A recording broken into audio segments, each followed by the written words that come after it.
believe on starting on time, and so, but I'm also convinced there'll be another 40 people in here in this 5 minutes. But anyway,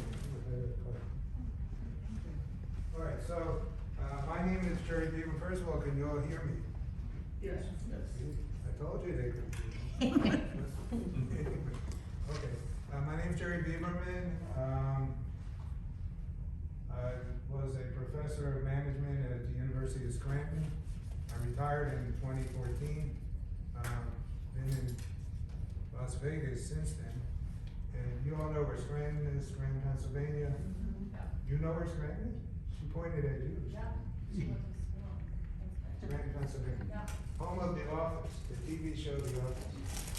If any of you watch Ted Lasso, yesterday on the second episode of Ted Lasso, they said something about that this guy wants to be on your team, wanted to be on the team because he had been, and he had seen The Office. And so he goes, and then Ted Lasso goes, well, The Office is in Scranton, Pennsylvania.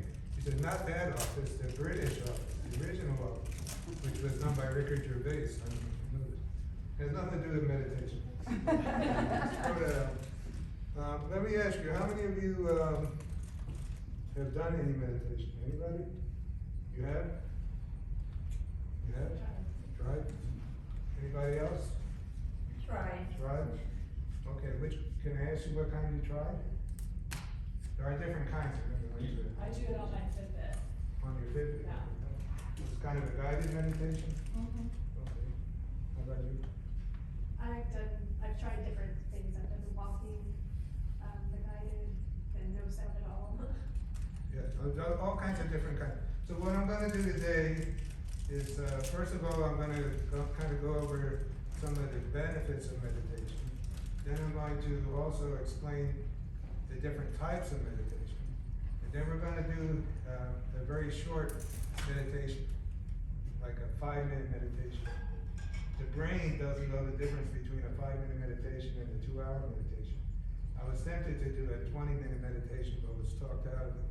So we're gonna do a 5-minute meditation.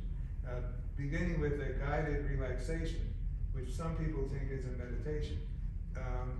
Nowadays, the biggest buzzword for meditation is mindfulness. Mindfulness is all over the place. Somebody asked me to write an article about mindfulness for some university last year, and I said that mindfulness was the McDonald's of meditation. And the reason is because, well, mindfulness is just, okay, you're just mindful as you're going through the day, pay attention, be aware. Those of us that might be near my age, I'm 74, so I remember Maharishi. And everybody remembers, that's my age, remembers Maharishi because the Beatles went over to India and spent time with Maharishi. Anyway, Maharishi died several years ago. Deepak Chopra, who some of you may have heard of, was actually Maharishi's information minister for a while. And he said to Maharishi that the Westerners don't like this stuff that you're doing. You have to take meditation and make it more palatable to Westerners. So they agreed to split kind of amicably, and so Deepak Chopra calls it primordial sounds, which is the same thing, same as what Maharishi called mantras. I'll be going into that in a little while. But so meditation has been around for a long, long time. In India, meditation, thousands of years old. There's meditation in every religion, because you were mentioned back there, right? I mean, every religion has some type of meditation. Over the years, I've studied Jewish meditation, Catholic meditation, because I taught at a Catholic school. There's something called Lectio Divina, where you're meditating on a phrase, if that's a Catholic degree. You read a passage and then you read it over again, and then you read it over again, so that's a type of meditation. Every religion has some kind of meditation, but meditation is also outside of religions. So, Buddhists meditate. A lot of people have meditated for a long time. I was once on in a presentation with these two people I used to present with. He was from India and she was from Suriname. And the guy from India was explaining that in order to meditate, you must sit in the lotus position. And I don't know if you know what the full lotus position, where you got your feet like this. And his partner, his associate was saying, you can't sit like this. She said, I can't sit like that. I mean, the main thing I've learned from meditating over the years is you have to be comfortable when you're meditating or it doesn't work. And no one can sit in that lotus position. By the way, the reason people were doing yoga in India was to be able to sit in the lotus position so you can meditate. That's where yoga comes from. Here in the United States, people think, well, yoga is just exercise. You know, especially like that Bikram yoga and all these guys. But the word yoga means to join, to yoke. And so in the Vedic tradition, the Indian tradition, yoga means to join with God. Deepak Chopra just put a book out, just came out, that's about Goyo Yoga. And the idea of Goyo Yoga is that in yoga there's a bunch of different kinds. There's the asanas, which are the physical things. There's pranayamas, which is breathing, you know, people hold their nose here and hold their nose here. All of these are all part of the overall thing to connect to source or to God or whatever you want to call it in the Indian tradition. So, first let's get into the benefits of meditation. What do you think might be some of the benefits of meditation? Those of you who've done it. Now you say you've done it, but hasn't. Relaxation. That's one, right? So one of the main ones is relaxation. Relaxation is one of the nice things about meditation is relaxation. Another one is, you know, how many of you have what the Indians call, or some of the meditators call the monkey mind? You ever hear that expression, monkey mind? It's like, mind wanders all over the place. Okay, so one of the nice things about meditation is to calm down the monkey mind. Right? Now, it could take a long time to do this. It's not going to happen the first time you meditate. So you might have experienced this or you already tried. First time you meditate, you sit there, doesn't matter what you try to do, you try to get all the thoughts out of your head, and I used to say that the best way to relate to it that I could find is on the Beatles' White Album, Revolution No. 9. Now, I would say this, and my wife at the time, my wife died a few years ago, she would say, why are you using this with your students? They don't know about the White Album, they don't know who the Beatles are. Personally, I don't think that's true, there's still the Beatles channel, I think there is. But you know, in Revolution No. 9, you hear them going, number 9, that's the mantra, right? Number 9, and there's all those sounds, and that's exactly what happens the first time you try to meditate. And the worst thing to do is, which we're going to see, so the worst thing to do is to sit there and say to yourself, I'm going to not think. I'm going to calm my mind. Because as soon as you do that, what happens? This isn't working, my mind's all over the place, I'm thinking about what am I going to eat today, everything but calm my mind. Or, even worse than that, I'm doing it wrong. I'm supposed to be relaxing, this isn't working. So maybe some of you have had that experience, and then you just give up on it. So, but if you do it long enough, it does have that effect of calming your mind. And if you don't judge yourself, and if you know that it doesn't matter what's going on, it's the right thing, it's even better. So best advice for somebody when they're meditating is, whatever's happening is what's supposed to happen. If a thought comes in, okay, there's a thought, let it go. Here comes another thought, let it go. You know? Which is one of the things I say with mindfulness. Okay. Mindfulness is you're just aware of the thoughts that are happening. So you can calm the monkey mind, you can relax, and the people who've done the most research on this are actually the Maharishi people, Transcendental Meditation. They have done hundreds of studies. Unfortunately, all their studies are only on Transcendental Meditation. I know the people in Iowa there's the Maharishi University in Iowa, in Fairfax, Iowa. I know the entire management department of Maharishi University in Fairfax, Iowa, and I've been on panels with them, and I've had discussions with them, always good. And, you know, they're very much into transcendental meditation, like that's the only kind of meditation, and whatever Maharishi said, that's it, you know. But they've also done the most research, and what they have found is all kinds of physiological improvements. They've actually done studies where if you get a group of people meditating together, it kind of lowers, it calms down the whole area. There are studies that have shown that you get enough people meditating, it has led to less angry feelings in the whole community. So, I mean, there's a lot of interesting research that was done on it. Now, there's a couple of things to keep in mind.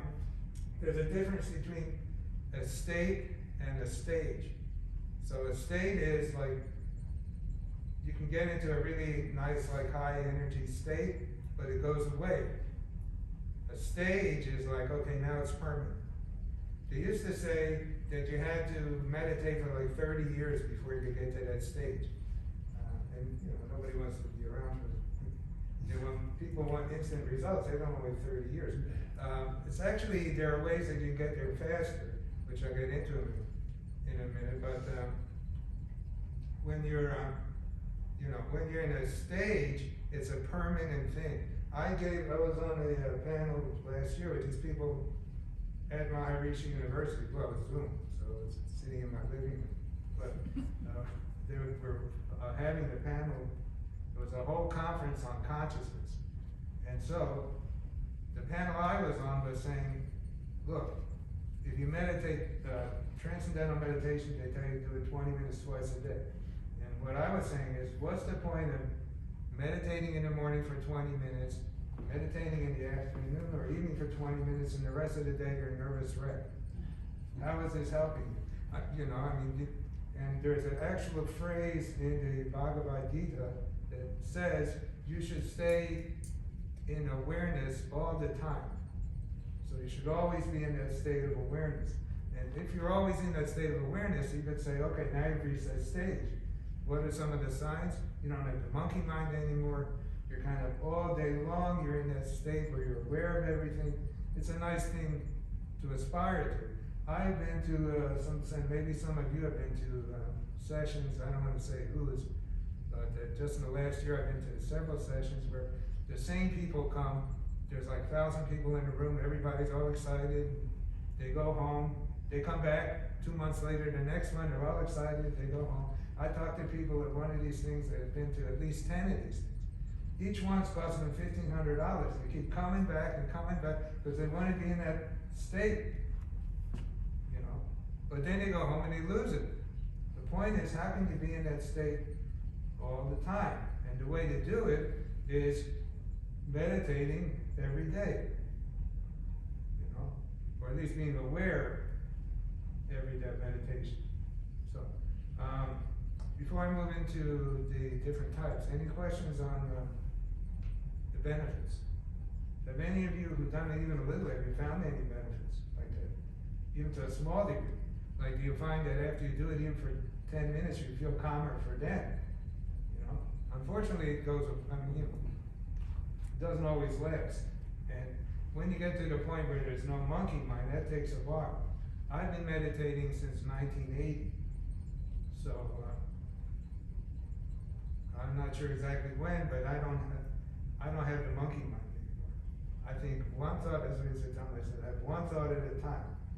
Not always the best thing, because if I'm depressed, boy, am I depressed. If I get on a thing where I'm down on myself, I'm only thinking one thought at a time.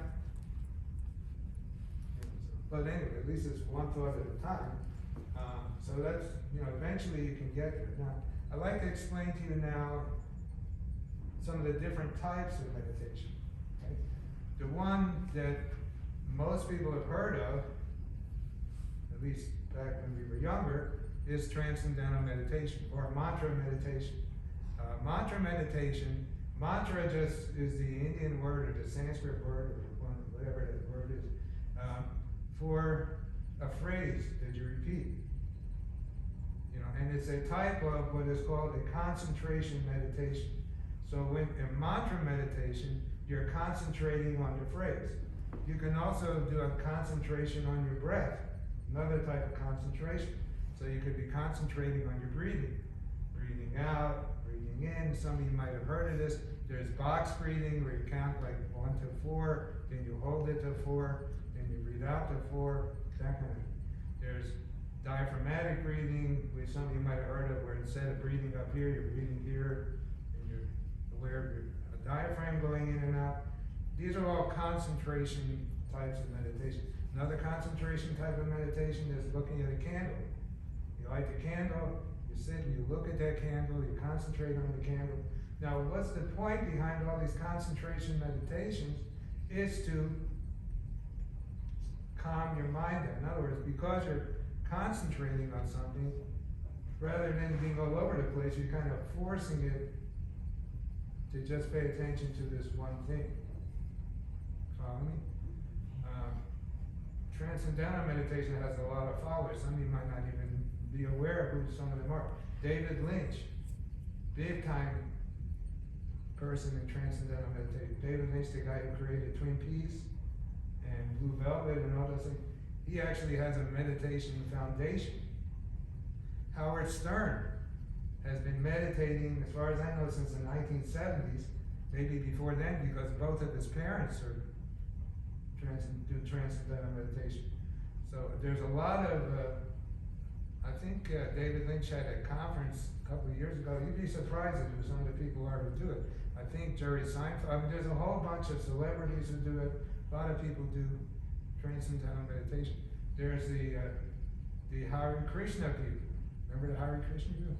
The Hare Krishna, Hare Krishna. This guy just sent me a trailer for a documentary he did on a guy who came from India over to the United States and started the Hare Krishnas. And they're not, you don't see them that much nowadays. We used to see them around the airports, they give you a flower, Hare Krishna. There's the ones that say Nam-myoho Renge Kyo, that was around for a while. And you know, they used to say, if you say Nam-myoho Renge Kyo over and over again, you'll get whatever you want. And so people would show up and they try it, but of course they didn't get whatever they want. But, so those are all concentration meditation. So that's one type of meditation. Now another type of meditation is guided meditation, which some of you, have experienced, right? So there's a bunch of different kinds of guided meditation. There's a app you can get on your phone, which I noticed I downloaded on my phone and I had forgotten all about it until I saw it there this morning. There's one called Aura, A-U-R-A. I think there's another one called Calm. There's several that you download on your phone and you just sit and listen to this thing and it's a guided meditation. And so, in a guided meditation, it's stuff like you're walking you're walking along outside and now you see this here and now you see this here and then you go down here, then you go down this step. So many of you have probably done some type of guided meditation. So you have that, you have the mantra meditation. Another type is what is called binaural beats. Now these are things that you might, have any of you ever heard of binaural beats? So in binaural beats, maybe some of you remember there used to be, you would see in your, in a magazine, back when there used to be magazines, and there would be an ad that said, meditate like a Zen monk in 10 minutes. I don't know if you ever saw it. It says, meditate like a Zen monk in 10 minutes. So what you do is you send off to this place called Centerpoint, and they would send you for $10 or something, this CD, back when there were CDs. I think at first they were like tapes, they would send you a tape. You would put the tape in, and what you had to do, you have to listen with earphones, right? And they play like in both ears. Now what it is, it's a binaural beat. So the two beats are slightly off from each other. But what it does is what's called entrainment. It entrains your brain to slow down. Now with the Centerpoint one, what they're selling is called Holosync. And what it does in the Holosync is, not only is it playing the binaural beats, but you make a recording of a bunch of affirmations you like, like I'm brave, I'm strong, whatever the thing is, and they play it subliminally while they're playing the binaural beats. I don't know if it works. There's all kinds of people who say this is nonsense, subliminal stuff doesn't work, but hey, that's what they do. And so, using these binaural beats, they will gradually lower your brain wave frequency down. Now the whole program, there's actually 16 levels of this thing.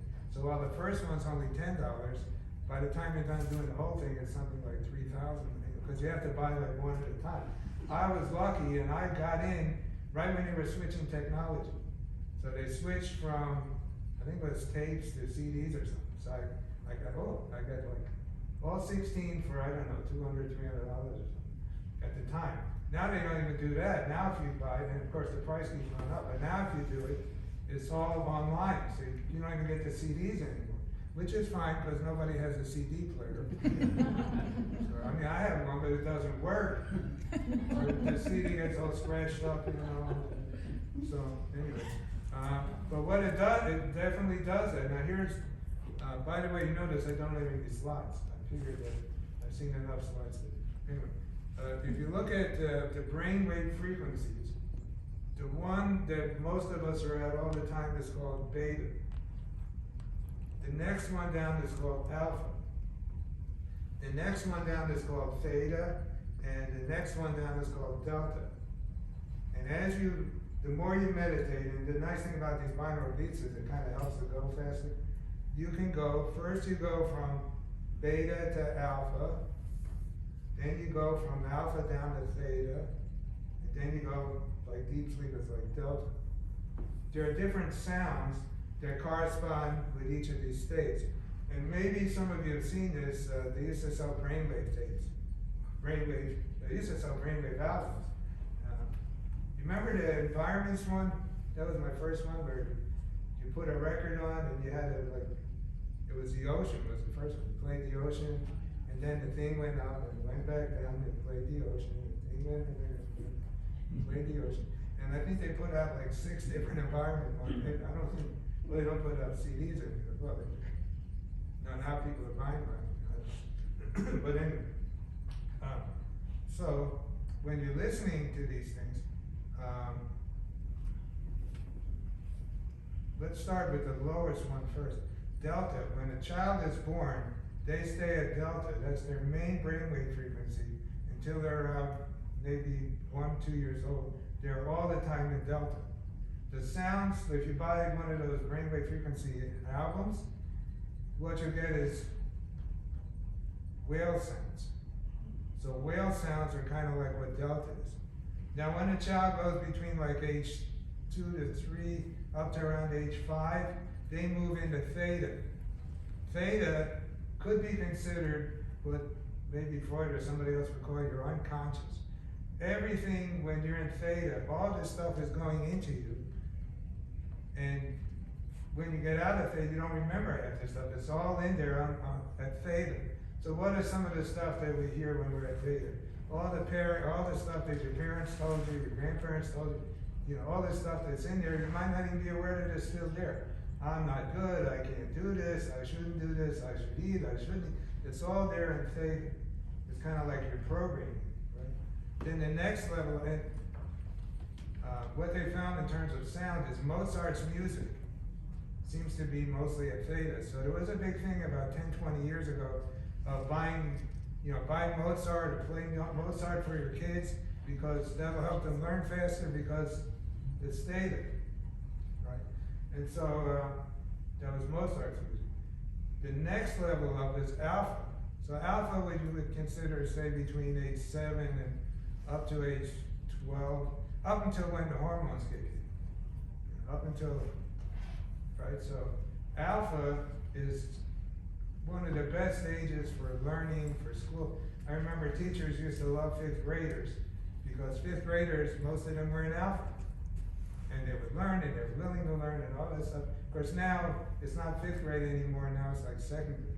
Because by the time they're in like 3rd grade or 4th grade, they're already switching into beta. And what switches you into beta faster than anything else? Hormone changes. in comes your hormone changes, and all you're thinking about, well, and you're no longer thinking about the stuff you were thinking about at alpha and theta. So what happens is, when you're in beta, now is when you're all stressed out and when your mind is racing and all this other stuff. So the point in meditation is to slow your brain down so you get back down to when you were in alpha and then when you were in theta. You all following me? Mm-hmm. Now alpha, sometimes when you hear about things like mindfulness, they don't want to go too far. They're happy if they get you into alpha. So alpha is like, okay, it's better than beta because at least you're less stressed, your mind is slowing down a little, and it is the first thing you'll go into when you start to meditate. Most people don't meditate and go right down into delta, because delta is kind of like deep sleep. It's possible to do that, and there are cases of people that can stay in delta for a long time, or they can stay in theta for a long time. But for the beginning, it's all right if you can just, at least you can get into alpha and calm your mind down a little. Okay, so that's the way it works. Let me see what are we doing time?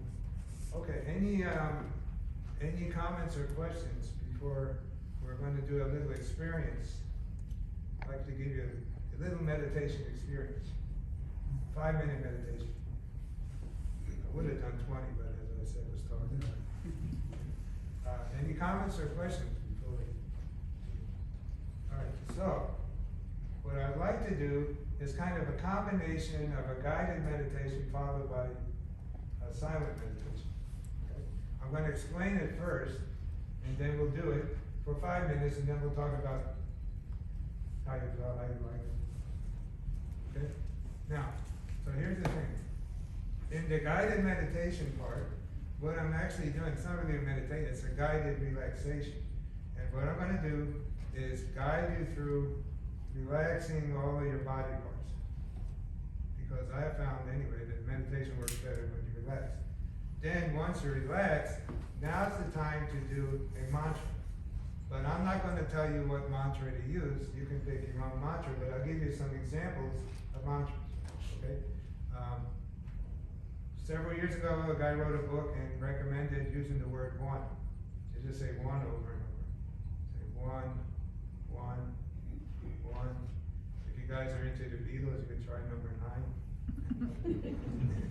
I like doing a combination of shalom and the sea going in and out. You all know what shalom is?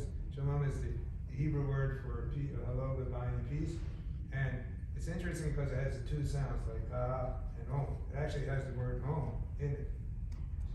And it's got just like people, one of the first things children say is like ma, kind of. So, and what I used to do is I would tie it in with the ocean. So I was like, if the ocean comes in, the ocean goes out, the ocean comes in, the ocean goes out. You don't even need to worry. Use the ocean in, the ocean out, in, out. Anything. It could be any phrase. So what happens when you start repeating this phrase? So you repeat that phrase, first of all you do it silently, don't do it out loud.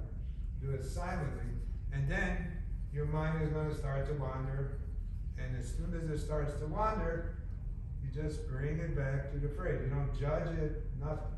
If you hear a sound, which it doesn't look like it's going to happen here, but sometimes this has happened, and all of a sudden out in the hallway, somebody drops a plate or starts yelling or whatever happens, you just, okay, there, come back. If you think I thought, okay, I thought, come back to you just come back to the word or phrase. And we're going to do it for about 5 minutes, and then I will tell you when the time is up, because I will say the time is up. I was thinking about ringing the bell and ringing the bell. I actually have a thing on my phone that, like a meditation thing, that after 5 minutes the bell will ring, but somehow I did something to it and it doesn't work anymore. Because I remember trying it, where's the bell? It's not ringing. So I'll just tell you that we'll be out. Okay, so y'all guys ready? Yes. I must say, in all the years that I've taught it to my students, I only had one student who didn't want to do it. And I had students from Saudi Arabia, I had Muslim students one student didn't wanna do it, but he agreed to do it anyway. And all the other students, were asking me to do it. I used to just teach MBA students. And, the undergraduates were going, well, why aren't you teaching us? We wanna learn this stuff. So then I started doing it to undergraduates. When I moved to, Las Vegas, I was doing teaching meditation, at some senior centers. So, anyway. Alright, so ready? Just listen to my voice. And close your eyes. And sit in a comfortable position. Whatever is comfortable to you. Probably best thing is to keep both feet on the floor. Comfortable position. And now take one deep breath in. And let it out. Take another deep breath in. Let it out.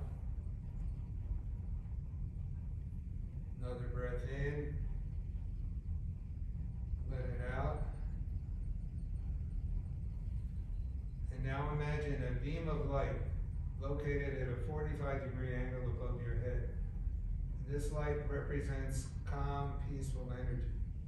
Wherever this light goes in your body, that part of your body becomes very calm, peaceful, and relaxed.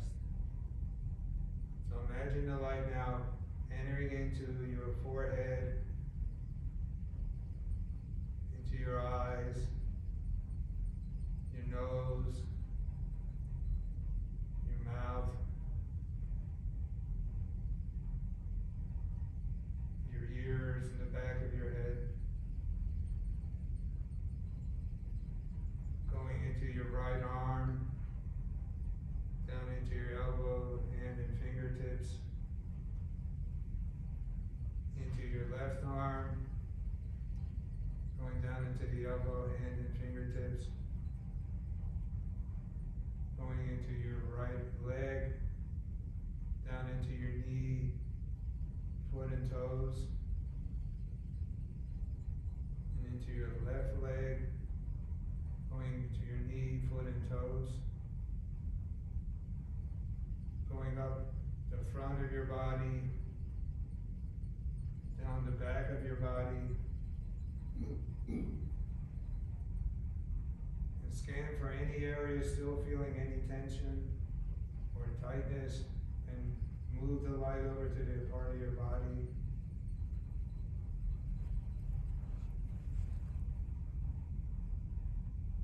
And you should feel more and more relaxed, starting to feel more and more relaxed, like you're sinking into the chair.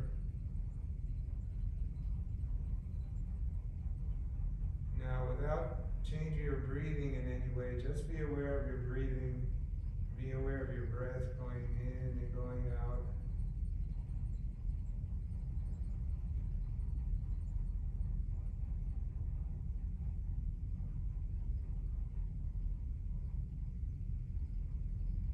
And now in this relaxed state, begin to repeat the phrase or mantra. Remembering that if your mind starts to wander, just gently bring it back to the mantra. And whatever happens is supposed to happen.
sitting in the chair. Become aware of the other people in the room. And whenever you're ready, slowly open your eyes.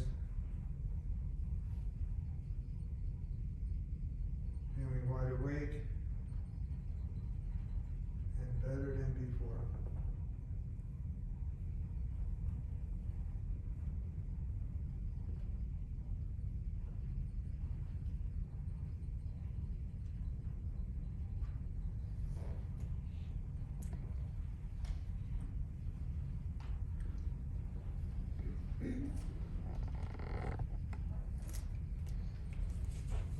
Okay, so, We used to do this every yoga class at the Y.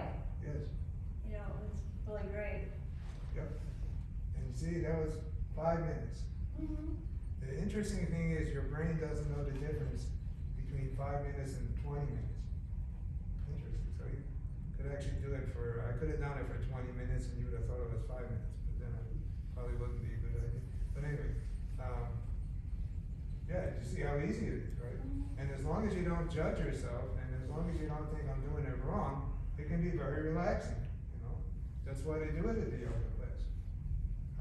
And it can be done pretty much anywhere. Imagine if you did it, back when I was in Scranton, I was real friendly with the president judge, you know, like the main judge there. And he had started the family court.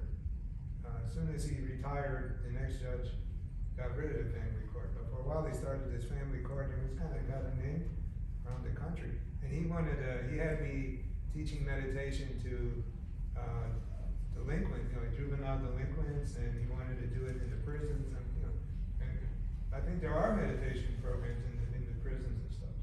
And so you can see some of the benefits just in terms of relaxing. One of the ways you can use this is before something happens, or before you're going to do something, you can actually put yourself in this real relaxed state and imagine what you want to see happen. And just imagine it's going to happen. And then it's one of the neurolinguistic programming techniques. And then it doesn't guarantee it'll happen, but it's kind of you're rehearsing that it will happen in this kind of a state. There's research that showed like people were playing basketball, they had 3 groups, maybe some of you heard of it. There was one group who was actually shooting baskets, another group that wasn't shooting, they were just imagining shooting baskets, kind of, you know, like getting meditative state, imagine doing it, and the third group didn't do anything. The interesting thing was the group who imagined doing it did as well as the ones who were actually practicing. So, very interesting. So you could do something like that. One time, we did it in myself and a couple people, we were at a family business conference. And in the family businesses, they're always running into trouble, not because of the business, but because it's a family business. Like that show Succession. And so, we actually did a workshop where we had people imagine their current family business and what's going on, and now imagine if everybody got along great, what would that be like? You know, and so you kind of rehearse it, but the reason it works is because you're in that lower brainwave state. So it's kind of like, especially if you're in theta, you're actually programming yourself the same way you had been programmed when you were a kid. Now, one of the things that does sometimes happen for long-term meditators is it will bring up memories from back then. The nice thing is it only brings up memories that your brain thinks you're ready to deal with. You know, I mean, I was meditating for how long, and I started remembering stuff from when I was a kid, and you know, and they weren't too pleasant. Yeah. But because now, so it only comes up when you're ready for it. Kind of is the way to put it. This is the reason why a lot of people can't remember a lot of stuff. I remember I couldn't remember stuff, so I called my parents up to ask them about it, and they said, "I don't want to remember that." That's what they told me. I said, "Did this happen?" They said, "Look, we don't want to go there. We don't want to remember that stuff." And I said, "Well, this isn't helpful to me." And they said, "Well, we don't care. We don't want to remember it." I said, "All right." That was back when I was younger. I wouldn't do that to my kids. They asked me. But anyway, any comments or questions? I hope you all found it relaxing. You all sure look pretty relaxed. And so, and also, like, I guess you all have my card now. So the reason I gave out the card is I started this, I decided I wanted to start a YouTube channel. I've been thinking about what should I do since I'm retired, you know? And, well, when my wife was really sick and, you know, before she died, all my attention was with her. She died several years ago, now I'm in a new relationship with Patty Becker. So, anyway, and I keep thinking, all right, now I should do something. What should I do? You know, who would be interested in a 74-year-old guy? And so, I thought, well, let's start a YouTube channel. Of course, I didn't know how to do videos, I didn't know how to do any of this, but okay, I started using. And now I have 12 videos up there. You go on the Dr. B Senior Stage. The reason I came up with that name is I went through 30 names that were already taken. But what I haven't been able to find, and Patty keeps thinking they're there, but you know, there's a lot of stuff on, you know, for seniors, but they all seem to be done by 30-year-olds. Look at the thing today. You know, everything's being done by like 30-year-olds. So the idea of a senior actually doing something for other seniors, I thought, well, this would be interesting. And so You should consider Ollie. I did something for it. I did a course in it. Okay, very good. They called me up and asked me if I would teach meditation, but I go on, would have to make like a 3-month, commitment. And I said, I can't do that, I'm taking a cruise, I'm doing this. How am I gonna do a 3-month? So, but I did teach a course for them back before, but I was living in Centennial Hills and driving Oh, okay. So there, and I thought, good. Then I was gonna do one in, cause I was living before, now with Bedford, for when my wife died, I moved into the senior community, Redwood Vegas, and I was all ready to start one there, and then came COVID. Yeah. So, yeah, but I'd love to do some. My fantasy, which I was meditating on the other day, is after this thing, somebody is going to contact me from all the senior community and say, hey, why don't you come do this? So that's my. Do you think meditation is more effective in silence versus background music? Well, it's two different types. I mean, people who use the music, depends on what the music is. So if you want to use music, make sure you use music for that brainwave frequency. You know what I mean? Like I said, Mozart works really good for a tape. Play whale music, if you're into listening to whales, that'll put you kind of in double, because again, it's brain entrainment. But what you gotta watch out for is half this music is all beta. So you're trying to meditate listening to rock music, you're not gonna work. You know, you need something that's gonna relax you. Silence works really well, but if you go on like YouTube and you put in like meditation and stuff, one of the retreats I was at, well, I'll mention the guy's name, because I like these guys. In the last year, I've been to Tony Robbins' Unleash the Power Within, and that was really very interesting.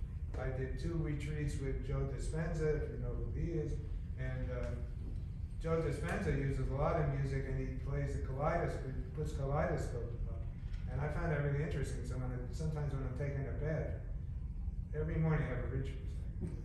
I get up, I take a bath with Epsom salts, after exercise, and sometimes I put on the kaleidoscope, and the thing, it's interesting, it's kind of hypnotic, And sometimes they always have some kind of music, but some of the music is too weird, it takes you right out of state.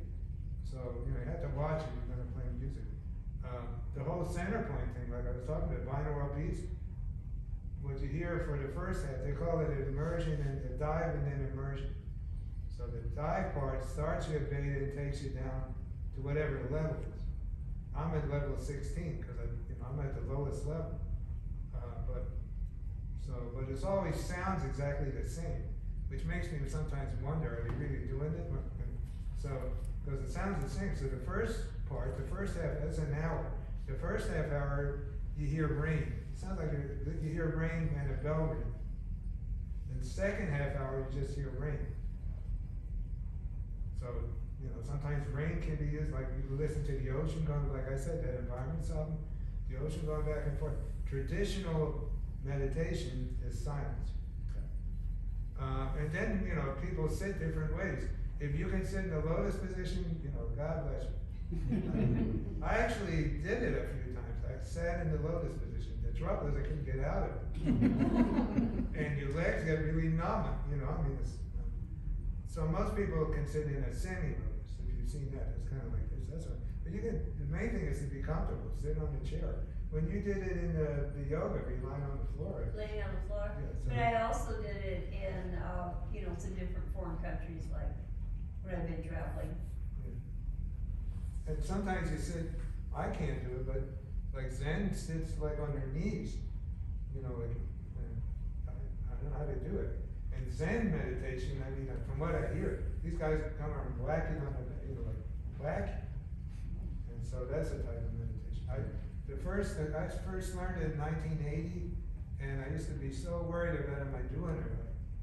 Am I doing it right? Am I sitting right? All that stuff, and it gets you right out of state, so it's counterproductive, as long as you relax. Okay, recommend sometimes don't do it while you're lying down because you fall asleep.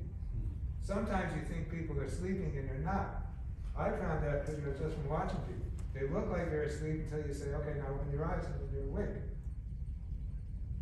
So, and when people sleep, you know, there's different levels of sleep.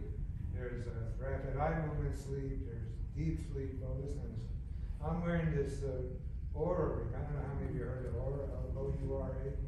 This ring measures my sleeping, while I'm sleeping, the sleep, how many hours I'm sleeping, and how many hours in deep sleep, how many hours in REM sleep, what's my breathing like. So that's kind of things. So that tells me that I must be doing pretty good, but some nights I'm like 2.5 hours in deep sleep. But again, if you start to judge it, then you start to worry about it too much. It gets you right out. The main thing to do is don't be afraid to do it and don't judge yourself. Anything is better than nothing. Too many people are stressed out. Well, then you can see, I mean, these days a lot of people are stressed out. And a lot of people our age are stressed out. Very strange. A lot of people our age stressed out. Possibly because they're watching a certain news channel. Doesn't matter what news channel. Any news channel, they will stress you out. It just depends on which side you feel like getting stressed out on. But they all, and Tony Robbins was saying that at the Unleash Your Power Within You. He said this is what they're paid to do. They're paid to get you upset so you keep watching. But it's not really that good for your health. So for your health,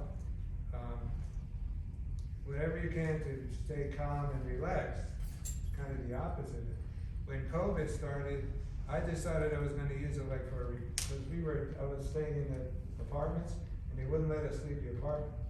I didn't realize I could leave anyway, but it seemed like we weren't allowed to leave.